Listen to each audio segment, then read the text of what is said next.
right. I will echo our excitement.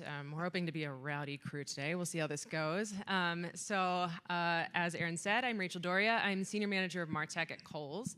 Throughout my career, though, I've been both the marketer and also the tech person. So I've really, truly been on both sides of this journey, like accountable for campaigns and customer experiences, but also building platforms from the ground up. So let's meet our panelists. Dan? Yeah, Dan Hennigan. I am a senior manager for merchandising strategy at Zorro.com. For those that don't know, Zorro is a subsidiary of Grainger Tools. We offer expand assortment, 14 million products, which is crazy. So we offer everything that a business needs to run, mostly focused on MRO, so the operations really of a business. Prior to that, I spent most of my career at Home Depot and Dick's Sporting Goods. Hi, I'm Cara Lewis. I'm the Senior Manager of Product Management at Bauer. Previously came from Gucci with our lovely Kelsey in the back there. And before Gucci, I was at Tory Burch for 8 years working in IT. Hey everybody, my name is Kevin Washington. I'm currently the Director of Experimentation for the Enterprise at Best Buy, focusing on primarily product management and data science in my group. So we do touch anything and everything that you could possibly say, hey, but did it actually do what you thought it would? So, and before that, I was at Nordstrom. Prior to that, I was at Home Depot. Actually, at the same time as Dan. We didn't know each other. Never met. Awesome. Okay, so to help us all orient, I'm going to ask you all 2 questions. So let's start with just how you identify your role. So I'm going to ask you if you feel like you're more of a marketer or product. So let's start with marketers. Who here identifies as being a marketer today? Okay. All right, now who here identifies as being product today? Okay. Who is neither? Like, okay. All right, I feel like we've talked to a lot of people on both sides of the fence throughout the conference. So I'm going to let that slide, everybody. All right, so let's wake up a bit. The other thing I thought was really interesting before I chatted with each of our individual panelists to kind of prep for this, I thought it was amazing that all 3 of them individually spoke to the exact same challenge being their #1 challenge. What do you all think that is? All right, let's get lively. Any guesses? Resources? Okay, that's a good one. I heard it. Roadmap. Prioritization. Hands down came up most. So the first question then that I want to ask is, why is it that prioritization is such a challenge when we all presumably work for the same organization and want to drive revenue? So Kevin, let's actually start with you. Yeah, I mean, I think the big thing is keeping in mind that we all work at the same organization and that we're trying to drive the most money for the company in the shortest amount of time. For me, it really comes down to trust. Whenever I'm talking to marketers or any other really business team that we're working with as product, there's a trust gap a lot of the time, especially if they haven't worked with product management typically. So the way I look at trust is, of course, I'm a product manager, so I have a framework, but it's credibility plus reliability plus empathy. If you add all those things together and you divide it by your apparent self-interest, you'll probably find out why whoever you think doesn't trust you realistically. And in the product and marketing relationship, a lot of times, to me, it comes down to empathy for one, where they don't think product cares whatsoever about whatever it is marketing wants, because unless the CMO told the CTO this is what we have to go do, product's just going to put it in the backlog and good luck. But secondarily, credibility is also a huge issue because product managers turn over so quickly that, do y'all even understand what like LTV over CAC, or if I'm going to talk to you about, if I say CTV, do you have any idea what I'm talking about? So those are, I think, the biggest challenges that I see. Cara? Yeah, building off of that, I will have kind of 2 parts to this answer. So one is product sits at the intersection between most departments in the company, and every single department, I've got 15 teams telling me that their thing is the #1 thing we need to work on. And it's on product to say, okay, we've got a lot.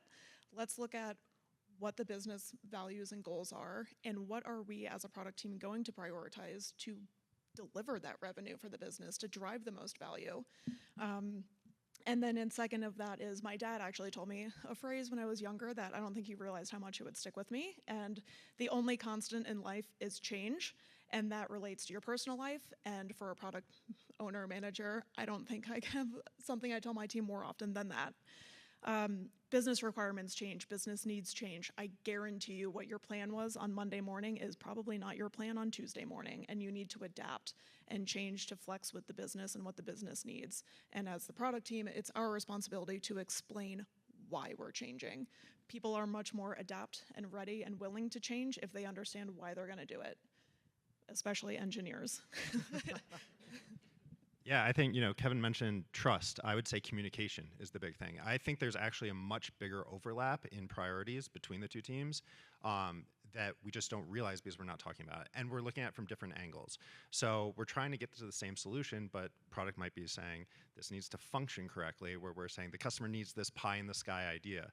Both of those things are really important. So it's finding that middle ground in between. And I think the only way you get there is by communicating. So that's something that we've completely changed over the last 6 months. Actually, after I was asked to be on this panel, we kind of merged together where we're actually developing our objectives together, developing the roadmap together so that we're all on the same page, which also makes it a lot easier to get executive buy-in, which we might not want to admit, but that's also really important to getting things done. So I think that communication really helps solve a lot of issues up front without wasting the time of going through a back and forth that's going to lead to nowhere. Awesome. Okay, so I'm gonna back up and kind of oversimplify this then. So it's really easy to get into an us versus them mindset when we're working with people outside of our department. So marketing typically being driven by brand differentiation. So literally, what is happening in the world today? I've got to be able to react to it. What is my competition doing? I need to stand out from them. I need to be better than them. And then product being driven by executing on whatever of the 50,000 things coming at them is the highest value, and they need to build it to be maintainable and extensible, meaning we can build on top of it more better, right? So they need to be more planful and operate more leanly. So when we think about that, then what can product do to help bridge the gaps then of working with marketing? And Cara, let's start with you for this one. Communication. Over-communicate. If you've said something 9 times, I guarantee you someone was not listening, and then they'll get mad at you because you didn't communicate it. So say it 10 times, say it 15 times, say it 20 times. I have so many thoughts on this one, so I'm going to try and make sure I remember all of them. But I'm staring at Nobles, and you actually made an incredible comment of another thing I tell my team often is adjust to your audience, adjust the conversation. We have one roadmap, but when I present it to the business team and the marketing teams, the e-com teams, the creative teams, it's the same content that I explain and am talking about to the technology and IT teams, but the story is so different. To the business teams, I'm talking about initiatives maybe more on the front end of the website, what they're going to visually see on the website. When I'm talking to the IT teams, I'm talking about our back-end changes. I'm talking about, I'll use Eddie Bauer is currently working on something for an address validation service. To the business teams, to the marketing teams, maybe not the sexiest thing in the world. However, there's a lot of business pros that come out of that. It's gonna help our stores teams because when they do ship from store, they're getting bad addresses. So it's gonna help those teams. When I talk to the IT teams, it's, hey, we've got this coming down the pipeline and we're really gonna need your help. We're gonna need finance's help to do end-to-end validation. We need to make sure that we're doing this and we're not breaking something downstream, because the worst thing that we can do is, at least from product side, is launch something and not consider the end-to-end journey. If you just look at the website from a product perspective, if you just look at your job from the website, you're missing everything downstream. And as much as we all love the website and love digital and love e-com, it does not matter as much if an order can't ship out of the warehouse, because that's when money's collected. So making sure the end-to-end journey is considered is the money button. Yeah, sorry, I'm running through my list of what I was preparing for this. Also in communication is from the product side, I remember when I was interviewing for my role, I had asked, how much interaction do you have with the product team right now? And I was met with none. And that scared the daylights out of me, because 1, what is the product team building for if not your needs? And 2, how do you know how the website's changing? The worst thing for a product team, again, there's a lot of worse things. If the if the e-commerce team wakes up one morning and the website looks and functions totally different than it did yesterday, how are they going to change their marketing plans and how are they adapting to that? So we communicate, over communicate, over communicate. We're involved in our weekly business reviews. So while it's the business and the marketing teams reporting on their numbers, I'm sat here telling them about all of our project statuses, when our release cadences are coming up, what we're working on in the sprints, demos of things that are to come. Let them know, let the marketing teams know, let the e-commerce teams know ahead of time what's going to be launched.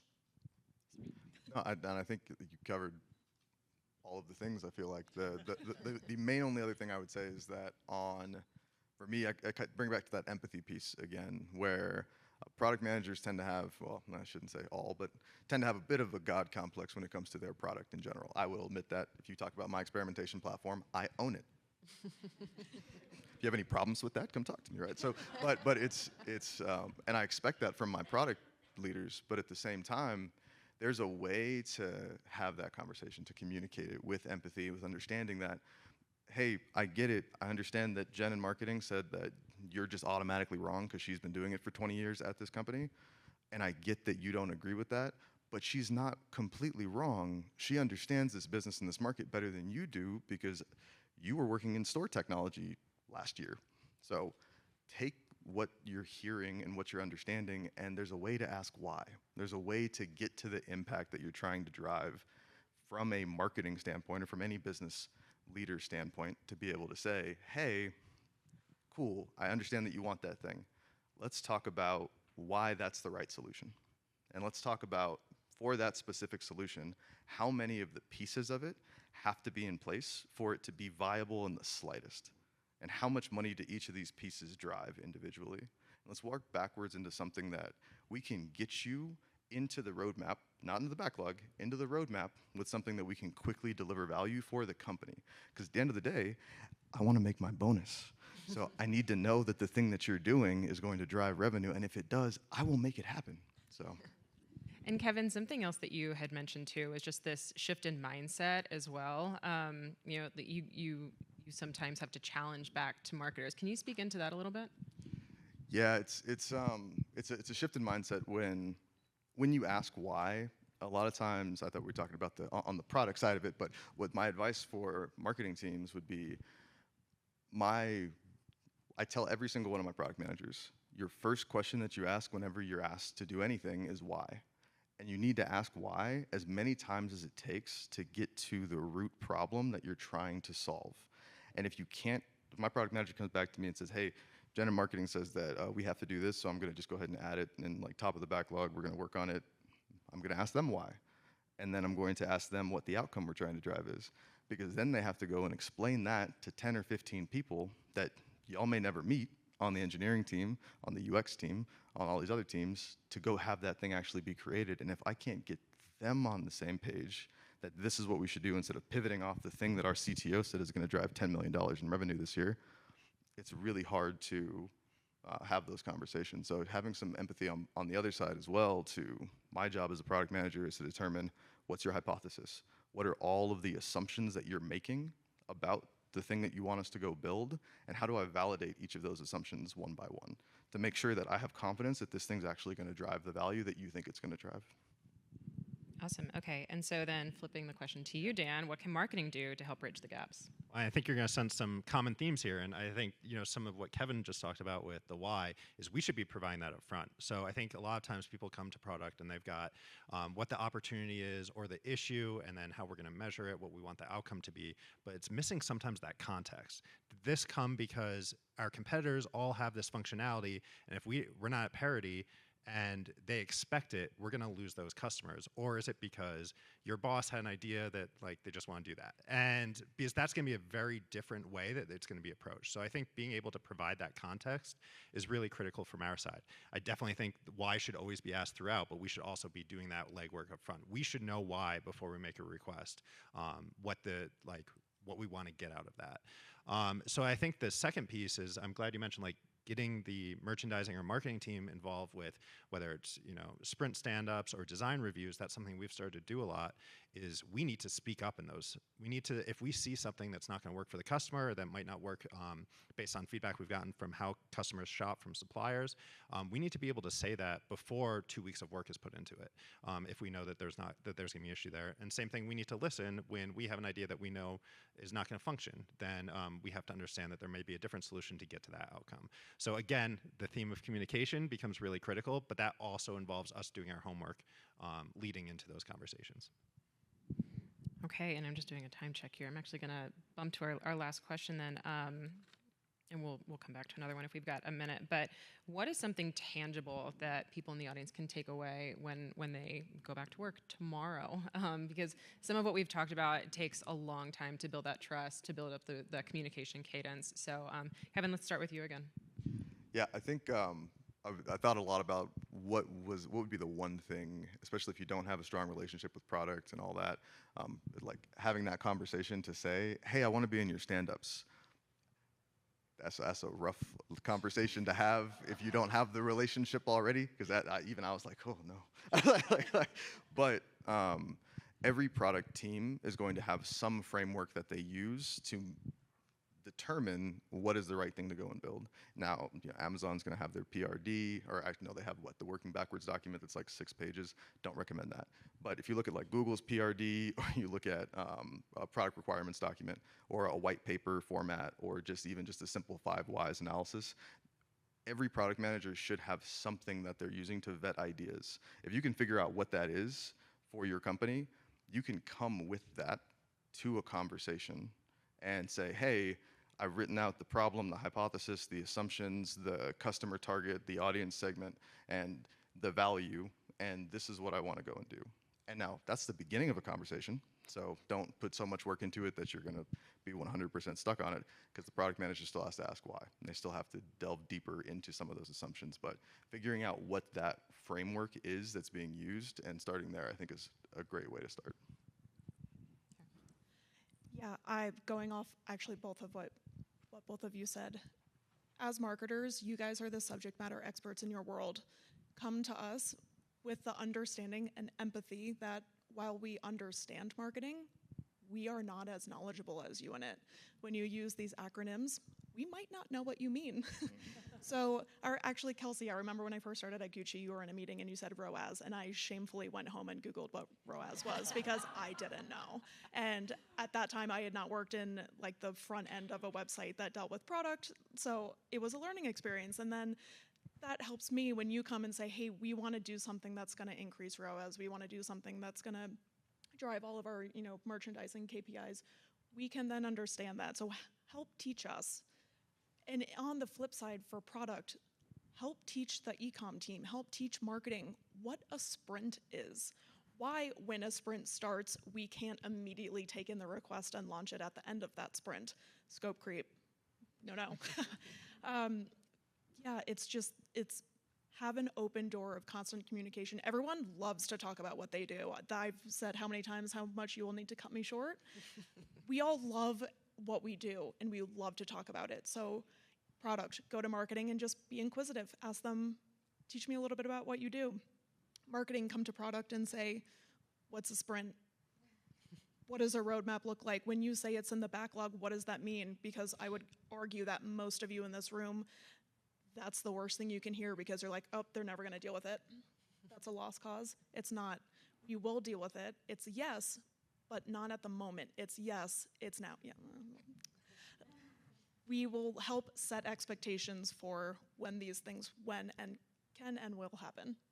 Yeah, and I think from the marketing merchandising side, have a point of view and own it. Like take a stand. I think sometimes that's where the worst communication happens, is when you're wishy-washy. Like, I would much rather have a point of view that I believe in and it fails and I have like egg on my face and I'm wrong, but I learned from that and product learned from that and product was able to say, this doesn't work, now how can we go a different direction? And I think, but when you're going back and forth and you're not really sure and they have questions and your answer is, let me tell you later because I got to think about it, but you don't really have a point of view, that's when you see things take longer than they need to. That's when you see solutions that don't quite fit what you're going for. So I think having that point of view and owning it is really critical to building that trust and allowing that communication to happen. One thing I just want to add on that is you said, don't be afraid to fail. A product manager's goal is continuous development and continuous iteration. We build an MVP to launch it and get immediate feedback from customers, from data. We look at graphs that we've built to monitor logs. So we almost want it, we don't want it to fail, but we want to be able to learn from something that maybe didn't launch perfectly, because we'll iterate and then we'll build better on that. And that's why everybody should experiment. Everybody experiment, A/B test A/B test. everything. All on the same page with that, so that's good. Yeah. All right, Aaron. Anyone questions? Oh, couple. Of course. Kelsey's my question girl. Hey guys, thank you. Oh, Kelsey from Gucci. Thank you guys so much. This has been one of my favorite talks. It's amazing as a marketer to get y'all's perspective on what you do day in and day out, because sometimes those things can feel at odds. Question on my side is something I've bumped into across almost every brand I've been at, is that difficulty with the revenue calculation on the upside to the business. Sometimes from a marketer's perspective, we are just obsessed with the customer, and every touch point they have with us, whether it's an advertisement or in-store or online, is just a touch point with the brand. So we're just thinking about how can we make that a better, more seamless experience.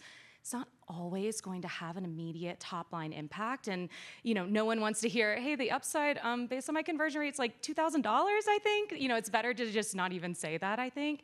So as marketers, how can we communicate that better to you guys, make it more of a priority when maybe it doesn't have a $10 million impact from your CTO, but it could still really impact the overall customer experience with the brand? So I do this all day, so I love this part. Trying to figure out what those metrics are that matter. In my opinion, if you have a product team that specifically works for you, is the ad tech product team, is the marketing product, MarTech product team, they should understand what their value, what your value propositions that you're trying to drive are. We just had this great conversation with Best Buy and the homepage, right? We announced, it's live, I'm not gonna get in trouble. We have almost a one-to-one personalization on the homepage with some of the back-end models that we're working on and whatnot.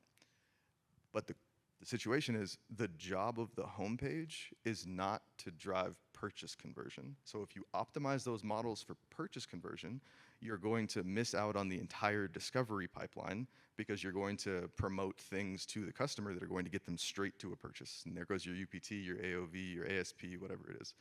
But when it comes to marketing, even if it's just click-through, it's click-through and then what, right? Hey, I wanted to get eyeballs on this thing, okay, and then what happened? You got these impressions, okay, and then what happened? What did you do to change the demand curve? What did you do to change how the customer interacted with our brand or our site? And as a product manager, it's my job to be able to go and say, okay, cool, well, if you got X percentage more people onto this page, didn't do anything to conversion, that's another team's fault, right? You got them there. Why are they not converting? Are they a different customer? Is it a new segment? Is it something that we don't understand yet? Okay, well, how do I decrease the bounce rate? Because now my bounce is going through the roof on that page, and they should already be coming to us and saying, okay, why'd you drive all these people here? So it's still a win in marketing. You've done your job. But I think the simple way to say it is, everything that you're working on has a job to do. What is the job of marketing? If it's to increase these specific metrics, they don't always have to be revenue, because they'll eventually get there. One more question. Oh. Yeah, I was just going to say, there's also things that, like you said, they might not be tied to money, but they're tied to a customer experience. And as product, our job is to view every request, everything on the website of how is this affecting the customer journey. Sometimes we do things that they're not going to drive conversion, they're not going to drive AOV, but it's a better customer experience. So maybe you're measuring in, I've pissed less people off that hit my website. Which is a great metric. That is a great metric. Lisa with Neiman Marcus, what is your current intake process for these creative ideas, or what do you wish it was? I have a whole operating model around experiments because I run all experimentation, so I see all the marketing requests, everything else. It's not really fair to talk about my process because it's kind of baked into what we do, and it's not a traditional product team. But we go based on that RICE, right? Like, what's the reach of this thing? What's the impact? What's the confidence? What's the level of effort? And we get all of the stakeholders in the room and say, hey, I have these 5 tests that all want to run at the same time. And I could run 2 of them mutually exclusively and have enough traffic to keep moving things forward. So now let's have a conversation about what's the most important thing to the company. What's going to drive the bottom line, or what's going to drive the top line, or what's going to drive the customer experience, get us close to where we want to go. So, but it is a Confluence page intake form where you have to fill out a white paper, and that it's about a page, and then you put that Confluence page into a Jira intake that's also in Confluence, press a button, kicks off the stories, kicks off a whole other process where we then go and do the consultation on it and everything else. But yeah. Yeah, I would agree with that. It's definitely A/B testing. It's hard to argue with data. If somebody feels a certain way, that's one thing. But if you have data to prove that actually, if we do that, but also this on top of it, it's going to drive even more.